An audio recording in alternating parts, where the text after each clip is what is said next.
full-on jam session.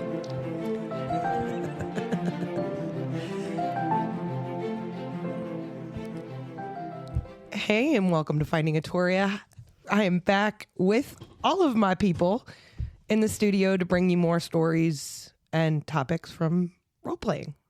Woo-woo. And who we've got with us, we've got Katie. Hello. We got Malcolm. Hello.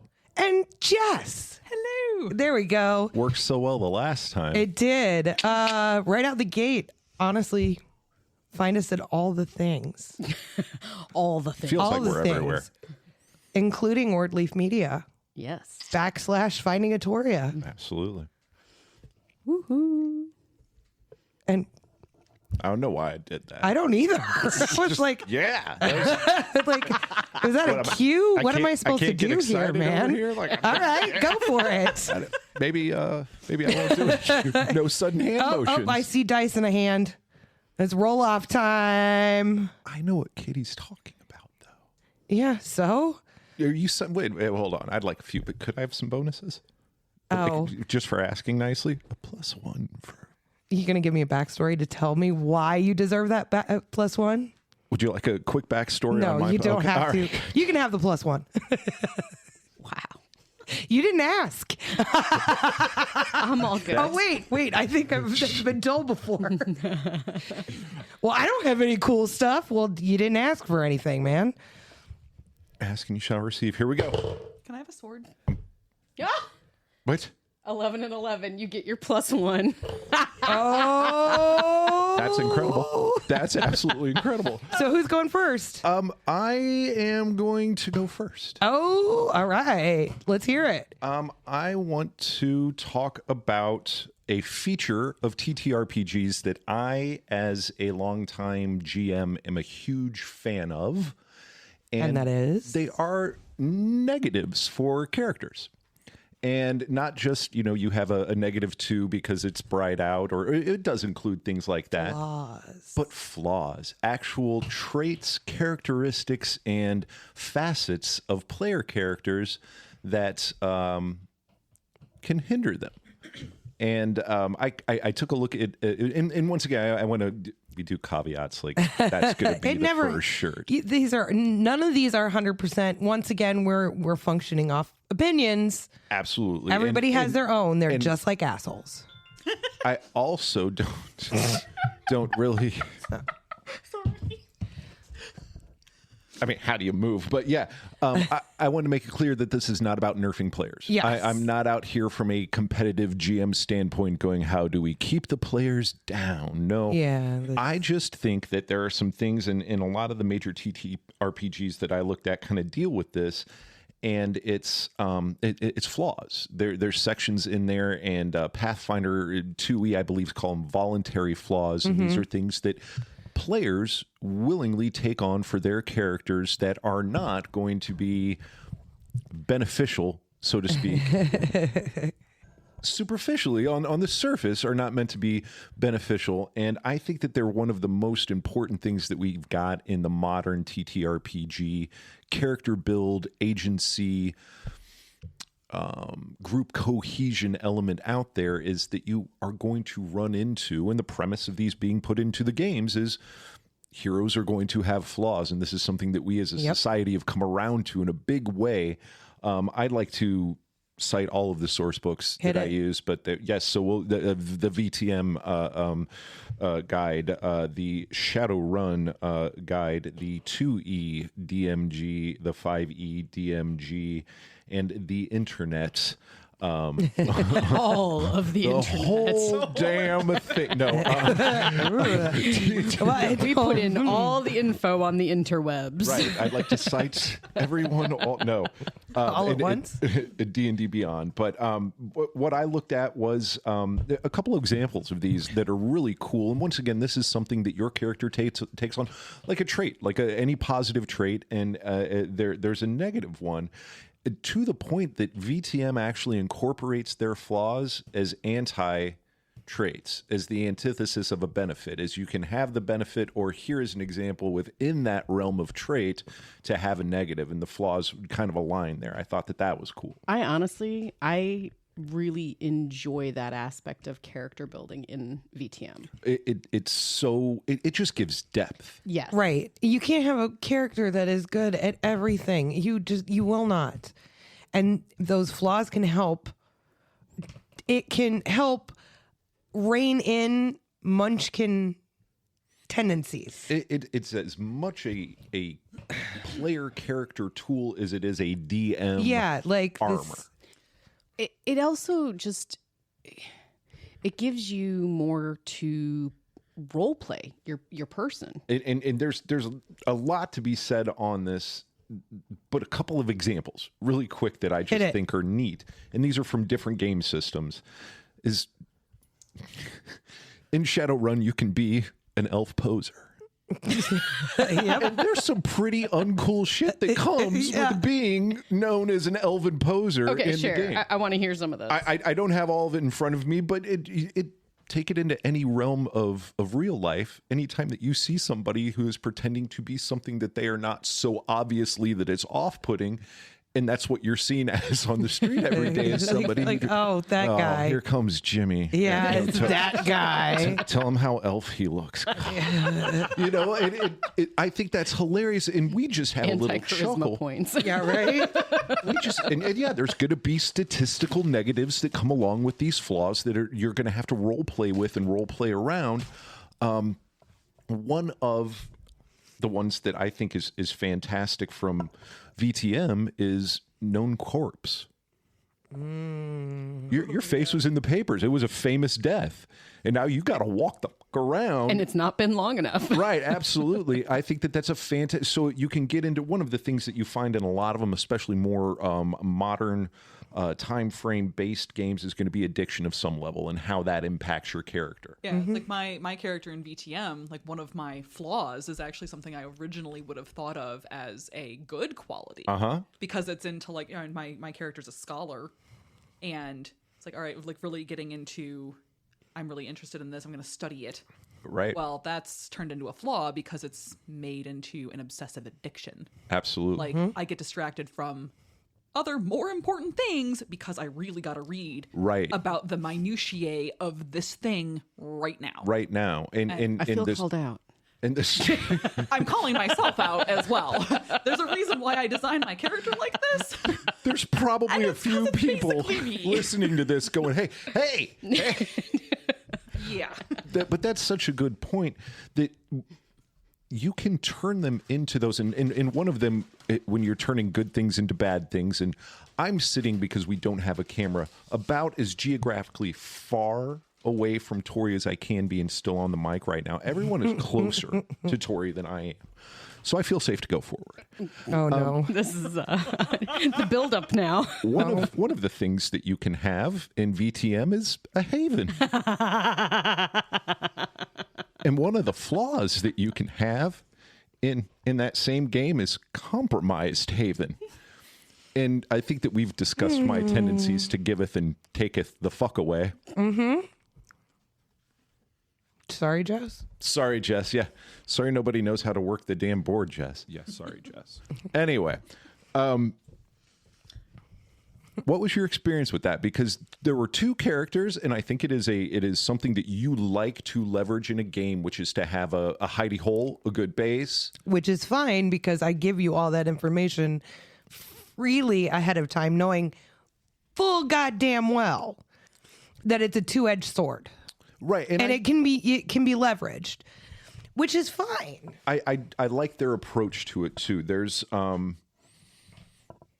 also tactical things from a DM point that these flaws and these negatives to a character allow you to do. And I don't know if Jess's experience is if you've got to, and I don't know your table, but if you've got to slow some players down a little bit, you can focus more of your story on those things. Like if you take, the VTM, prey exclusion. Oh, yeah. You got to eat, but you will not eat what's on offer. Yeah, then you can really kind of neuter somebody, and neuter's bad because it's not you versus them. But if you have a me first focused PC, a little main character syndrome or OPing, you can kind of just let those character traits rise to the top of You your can. storyline. Yeah, that's my character for vampire. You know, has to feed on criminals. Right. I don't. You know, like The world is my now. oyster. I will say, Pretty sure mine has to feed on only the willing. so I will don't. say that I get to determine whether people are a criminal or not. Wow. That's a very interesting. Banu Hakim, we're judges. Everybody's food today. It's like, you jaywalk. So I didn't want to go into it too much, but the idea that there are tables for these out there for every game system, but some of the most fun ones that I've experienced have been homebrew.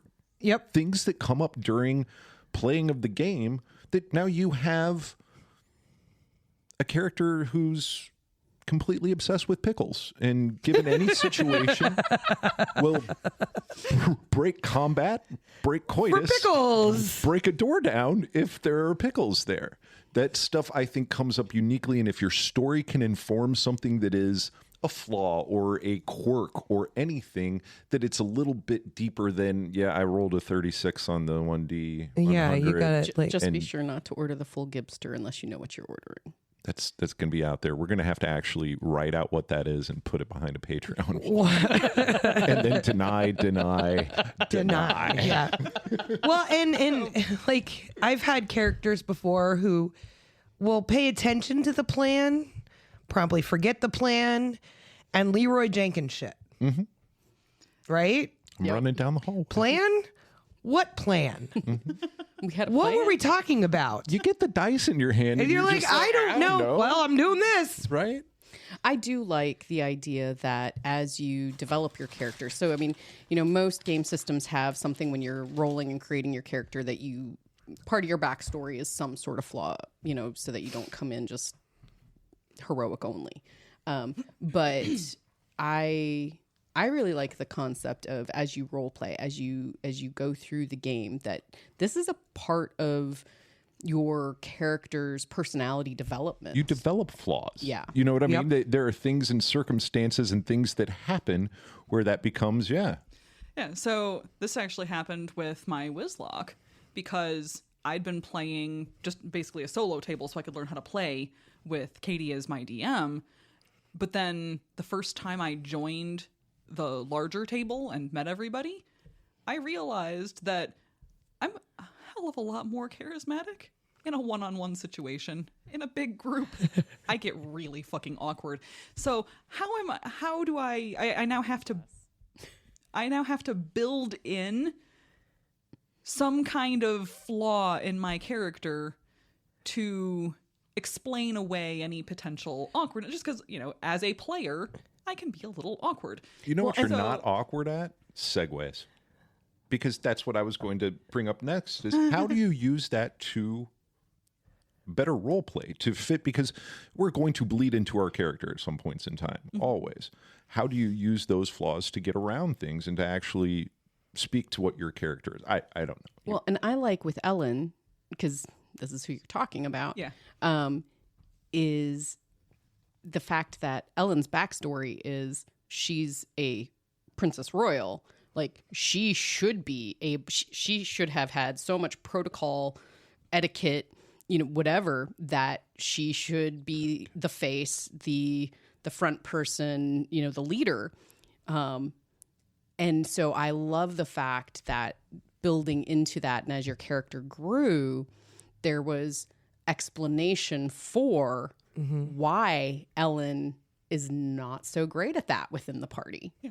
Has no idea how to talk to a like all of her trained social interactions would have been with nobles and people who were basically telling her what they thought she wanted to hear. She knows how to function diplomatically. Yeah. But then when it comes to getting information from the bartender, no fucking clue. And it's just like a lot of court interactions. What's a pub? Right? Like a lot of court interactions. Stop talking would to the have bartender. Had, like set phrases, rehearsed things. It's a choreographed dance. Absolutely. Exactly. Nothing was left to chance in those interactions. No. So now that she's off adventuring and it's just normal conversation. Yeah, then she has a hard time with it because that's not what her training was in.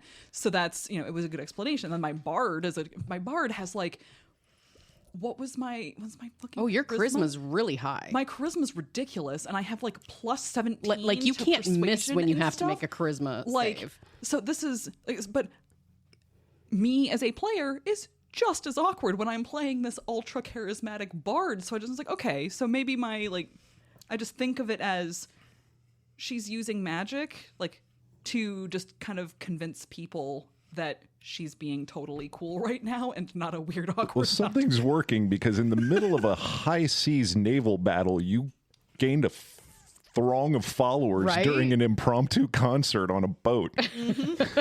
Yeah, well, she convinced them it was all totally good because magic is a thing. But then, like, she's also a performer, so if she's not using magic to make it sound like she's actually charismatic, she's not rehearsing it ahead of time, so it comes out smoothly. Do you think that that's something that can change for your character as it changes for you? Do you think that those two will continue to inform each other going forward? Yeah, I mean, if I as a player get less awkward, then so can my characters. Like, that's just a character growth thing. Like, Ellen has learned how to talk to the tavern keeper. Also how to pick locks. Yeah.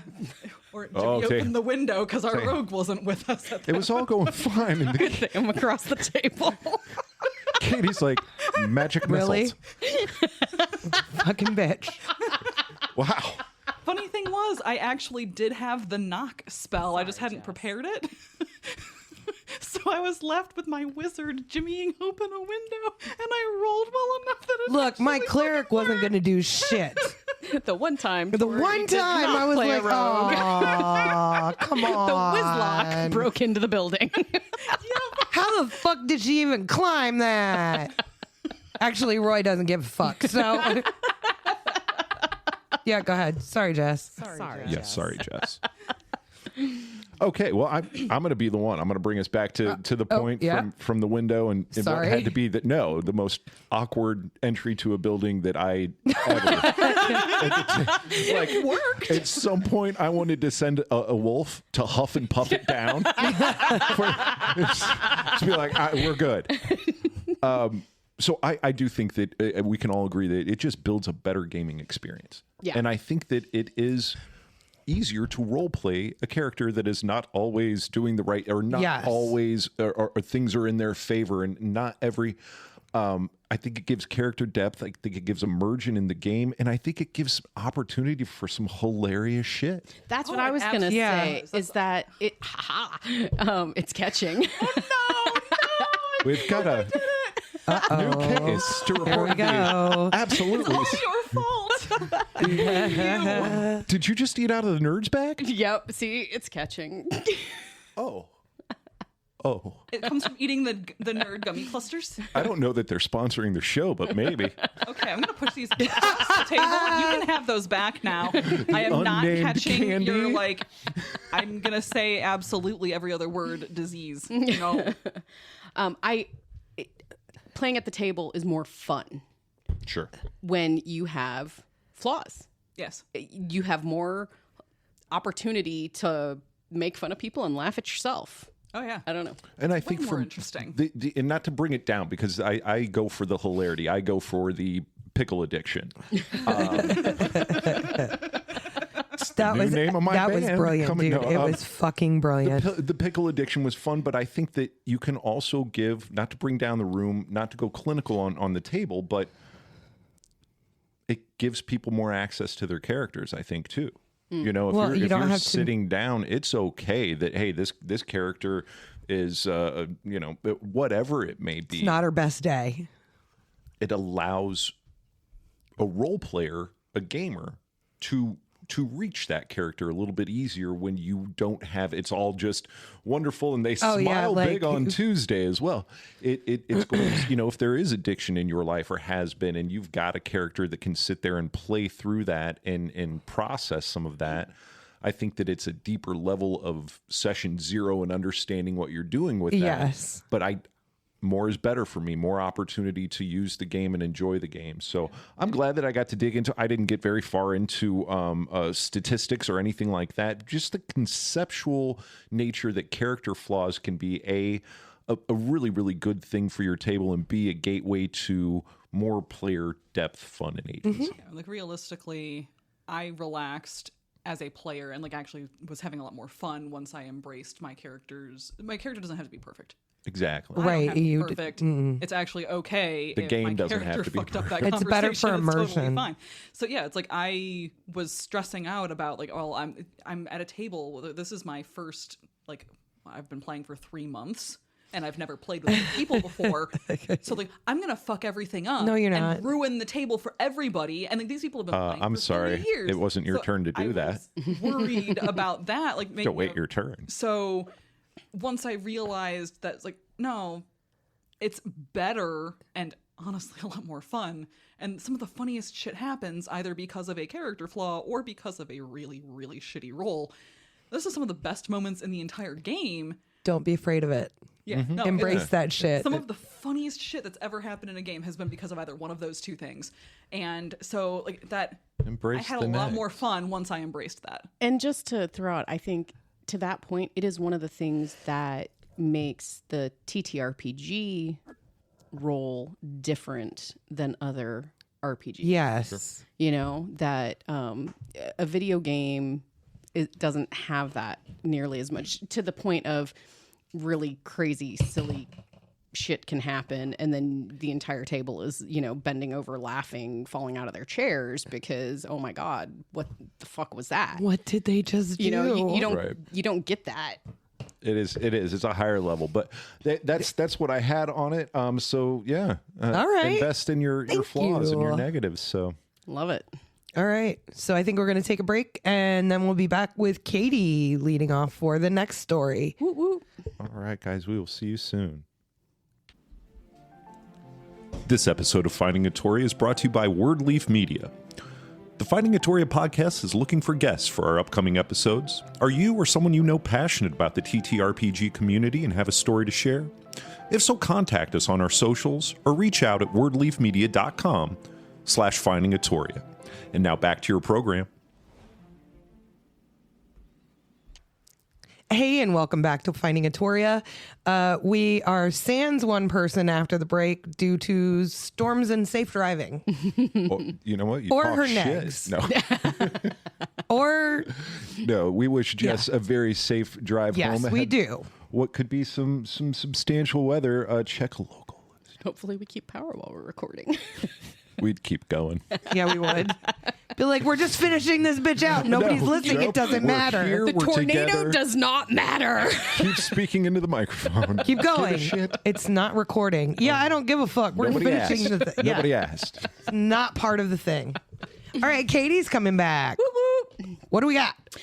Yeah, so we are going to talk about role playing, and I really like. We got into this conversation just a little bit. I feel like with Malcolm's piece about flaws and playing to your. I'm so glad negative you're traits. tackling this. That you're doing this topic because it's something that not a lot of people like really look at. Yeah.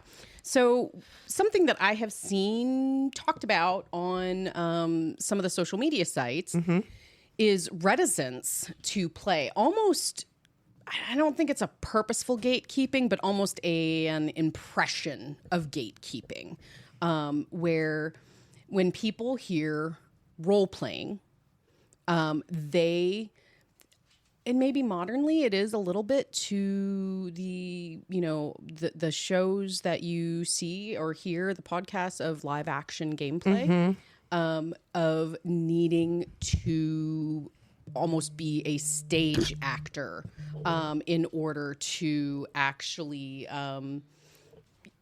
play the game.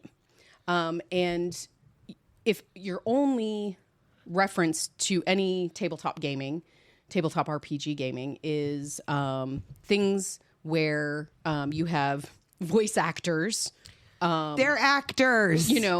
Don't base your game, your doing live action RP gaming off of them. Or even people maybe who aren't voice actors but love the game and have created a live action stream or something like that.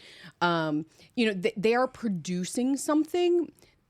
They are very purposefully role playing to the extent of being an actor. Keep them involved. Even if it's an amateur actor, it's taking on that role of an actor. And I guess I want to bring up the idea that don't keep yourself away from the game. No. If you think that is what the role-playing aspect means. Because it doesn't. You can sit at the table and have an amazing game even if you aren't comfortable with, don't feel you're good at acting. Right. And I know we've touched on this in other episodes a little bit where like that is, I wanted to bring this up because that is me. Right. I was going to say, now you yourself have said that you have, that's the one of the big things. Yeah, like I am not comfortable with. It's sort of funny because like you, Jess, Malcolm, even you and Chuck and Chase will take on like voices and take on accents and all this stuff. And I'll be honest, I can do it in my head. I can occasionally do it privately. I cannot do it in a group. I just can't. And that's okay though. Right. And I have struggled with the idea of like, okay, well, I'm not as good of a player. Or that's not true at all. You don't bring something to the table, especially as a GM. See, let me address the first part first, because when you say it's not a big deal, Tori, to the point that I know it, I've known it, I notice, but I don't notice it. During play. There's not a conscious difference to it whatsoever, and I just think that it's now from you were getting ready to transition to the GM portion of it, which I think is an absolutely different story. First, thank you. But from just gaming with you for years, I don't see that as like a deficit in role playing. Yeah, that's the thing. I think it gets into some immersion tools that can be used different places, but I don't want to sidetrack us. I just like, it's one of those things that is there. Like Brett's got a limp, but nobody notices it. It's not a deficit to our game at our table whatsoever. Yeah, and I will admit I'm sort of bummed that Jess had to go because I felt like Jess would be a really good conversation on this, to the idea of she plays characters that don't necessarily fit her own personality. She has a bard that should be super charismatic, and that's not her own personality. And so, you find ways to still role play your character. But you can say, like, oh yeah, she rolled an 18 in charisma. And as a GM, you don't have to be like, well, you have to be Rico Suave to convince the guard. No, you rolled it. Yeah. And so you don't necessarily have to enact this. Tell me what you're telling the guard. And that's what I was going to say is you can always use a different immersion tool. In that case, you take narration. Right. Tell me more about what's going on. Paint it out for me. I don't need you to be in pointy ears, makeup, and a cadence that is not your own for us to have a shared story. So I don't think that it breaks any tenets to do that. Yeah. And that was sort of where I wanted to go, is I wanted to help people hear that if you aren't the actor, if you are not the person who did drama, if you are not, easily putting on another character, you can still be your character. When I play my characters, whether it's in Vampire, whether it's in Shadowrun, whether it's in Dungeons and Dragons, I really, delve into their backstory. I have them tick. I have page upon page of who they are, why they are where they are, and what has happened in their world, and I become very invested in who that person is. That person becomes real for me. And so then when I'm at the table, I think similarly to an actor, I am thinking about, how does this person move? What influences their decisions? But I'm not sitting here. I just don't typically say, act as Idri in Idri's voice. I will tell you what Idri is doing. That's one thing that I think is worth noting is that the voice. Okay. I can tell you every time Bert's playing Nori. Absolutely. I can tell you I can't. when Queen Idri is pissed. Voice acting, which is what these folks that we're talking about that are very famous, that's what they're famous for. If you are out there and you are thinking that is a criterion for you to be, you are in the overwhelmingly astronomically large majority of people that do not have those skill sets that play this game. And you can role play and play your character so many different ways without having to assign them a voice and assign them a different posture and assign them. Trust me when I say, man, looking over that DM screen for 33 years, never once did anybody have to go, well, it's me. Nope, I know exactly. Because when it was time to roll initiative, I was looking at the characters instead of the players, and that's mannerism. That's looks that you would shoot to other people. That's, share. Oh, Nori and Idri share looks across the table as Nori and Idri. Yeah, that's not me. All the time. And if you're not a sharp DM, they're going to have you absolutely over a barrel, because that to me is role playing more than character acting and voicing. Now, if that is part of how you want to get down, or if you want the cape and the ears and you want to LARP it up. Oh, that's wonderful. That's what I was saying about level of immersion and immersion tactics for those people that do it very professionally, successfully. It's production. That's their immersion tool. You're using production value. For a lot of folks, it is the narration. Tell me what's going on. This is a story thing. I just think that you do role play very well. I love the idea that you brought forward there, because that is not something I thought of, and it seems so obvious. We go back to all the time that we are telling a story, and if you don't necessarily tell or read a story, right? The same way you watch a show or anything like that, and you can read and they write in third person. Exactly. Yeah. And it's those immersion tools. I think it's a fantastic thing, because people do feel gatekept from the hobby. And you don't have to be a Shakespearean actor to come play D&D. It does not need to happen. Or any of them. And actually, I wanted to bring up, because different games, completely different levels. Sure. We have talked about before, very briefly, that Vampire is a much more heavily role-played game than, say, Dungeons and Dragons.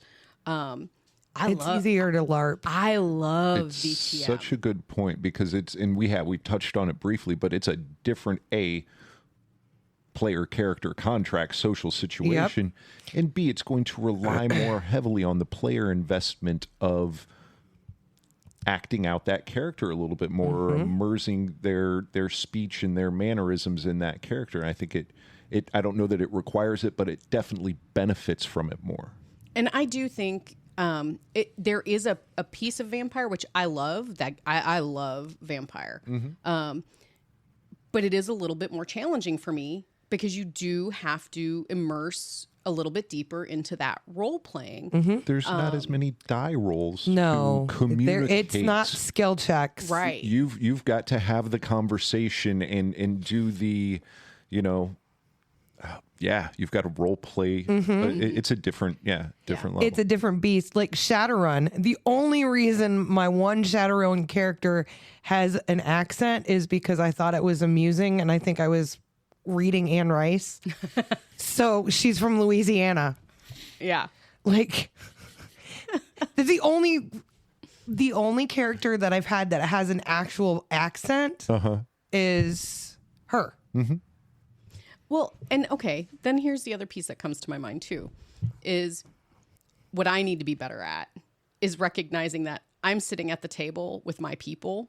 And if you have found your table and you are with your people, if I try out an accent and it's awful, Nobody is gonna say. You know, we like, will tease you, will but we will tease me. tease us in a. We will tease you in a non. That is why preemptive self-teasing is Yeah, always like the this is gonna best be really medicine. bad, you guys. Right. Hold on. And I remember because Bad accent when I time. am GM, I do try, especially where I go to most recently, where I did this more was I mentioned running a game with Jess, and it was Jess and me. Like, that was the table. And so lots of NPCs. Right, but you can't hide as a DM there. No, No, you and so can't. trying to distinguish between NPCs, I did use a little bit more voices than I traditionally do. But it was funny that I will tell you, for some strange reason, every like barmaid, whatever, in my mind comes out with a Southern accent. Total Southern Belle, right? Yeah. Oh, that is not cool. It's hilarious. Well, I declare. It's not that bad. It's not Southern Belle. One trend that I noted in my DMing is, and it's a huge tip of the cards to the table, is if I bother to give a character a voice, You better make sure that voice is that voice. that character's going to be around, or I intend for the character to, but if I walk up and I'm like, hi, I'm Jeff, and you're, oh, okay, well, this fucker's going to die in the next Well, 5 we know minutes. Jeff's not hanging around. Exactly. It's like the yellow suit. Let me look at my watch. Tell me Bye-bye, about- Jeff. Tell me about Devin. Devin and Tim. Devin never showed up. We never saw Devin. Not yet. Did Devin have a voice? Devin didn't even have a chance. Nope. Devin was the bad guy. It's all Devin's fault. It's a really cool conversation that I think could extrapolate out into a lot of different directions. But I really like the notion that you can role play very effectively and contribute to that story at the table without having to do any of those things that you're not comfortable with. Yeah. You know? And if you, I guess I'll throw this out there too. Maybe you have tried, maybe you have sat at table and not felt either accepted, or, you know, maybe people are pushing you to do a little bit more than you are comfortable with. I'm going to come back to what we say over and over and over again is maybe it's not your table. Yeah. You know, find the place where, don't keep yourself from the game is really what I want to come around to is, there are so many benefits to any role-playing game. And don't keep yourself from it because of either a bad experience or because you think you can't or any of that. Recognize that you need to find the people that fit you in that space, and you need to find your table to do that. And I'm actually going to bring this up. You saying that you're not real good at... Idri and Raya were in tears, and the two of us were in tears, role-playing a certain situation. I will agree. Like sometimes there are moments. You're not as bad as you think, or you're not... Once you get out... Hey, this comes Get out back of my head. Get out of your own fucking head. You are making yourself feel bad. Yeah. Most of the time. Sorry. And I do think that can be applied across a lot of people. Yes, You know, it can. It's not just you. Right. But a lot of people get in their own head and then become super self-conscious. Bitches, we play in a TTRPG. Yeah. Things gonna get cringe sometimes, and that's okay. And I will say that aspect of it, again, back to, I get into my characters' backstories. Right. I know who they are. Exactly. I do, just like when reading a book, you know, and okay, maybe I know really, really heavy readers do this too. You get invested in the characters. Oh, yeah. You know, if you've read a book and you've cried when they died, or something horrible happens or whatever, you know, like I get invested in my characters in that same way. And so, yeah, when Idri and Raya had their reunion and it was not horrendous. good. There were actual tears. There were actual Shave tears. versus blubbering. Yeah. It wasn't that bad. It wasn't that bad, but it had the potential to... It was on the border of an ugly cry. I You could guys have were- gone... Raya could have, like... Right. One more step down the stairs, and it was, an There was ugly gonna... cry. I would have been snot bubble. Snot bubble central. Absolutely. So anyway, I guess that maybe it's my public service announcement, whatever it is. I like the notion. I just, Yeah. I want to encourage. This is my mission with our work here. I want to encourage people to come to the table. Don't keep yourself away from the table. Don't let people keep you away from the table. And role playing can be very intimidating if that's not your normal purview.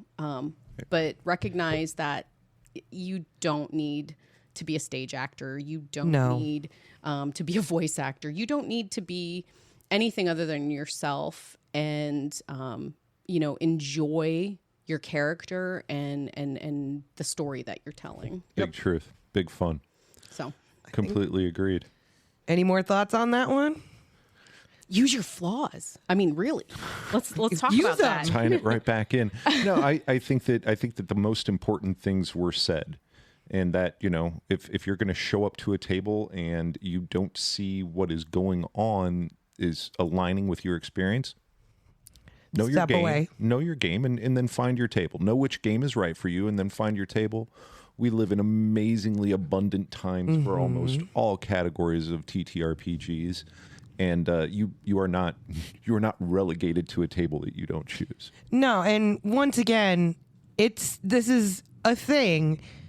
Bad D&D is not better than no D&D at times. Or any game, absolutely. Yeah, like if you're not enjoying it, you can don't. apply that to most things. Yeah, I like if that you as a don't- big stamp. if you don't like it, don't do it. There you go. Absolutely. There you go. Or if you don't like it with them, don't play with them. What if you like going to Patreon? And hitting a button. I don't know. And You do you. and perhaps bankrolling your favorite TTRPG Storytellers. folks. I don't know. You could support us. Yeah, if you so could. choose. You could smash the button. For Support the less pod. than a cup of coffee. In the arm. There it is. There it is. Thank you. I was You gonna or say someone you love know a podcaster in need. Now more than ever. Sorry. that's okay. Yeah, like All this fun and more behind the paywall, people. exactly. There's some There's Back- some really good stuff behind the paywall, and there's more to come. and there is More a lot on more the to way. come. Yep. More on the way. And I think that's I it. think we're good. It's been a good Finding day, a guys. Toria on any podcatcher. We're on all the social medias. We are on wordleafmedia.com/findingatoria. Hit the button. Hit the button slash. And come find us in all the things. Like the round rooms with padding. All right. And I think Thanks, guys. we'll see you soon. Bye. Bye.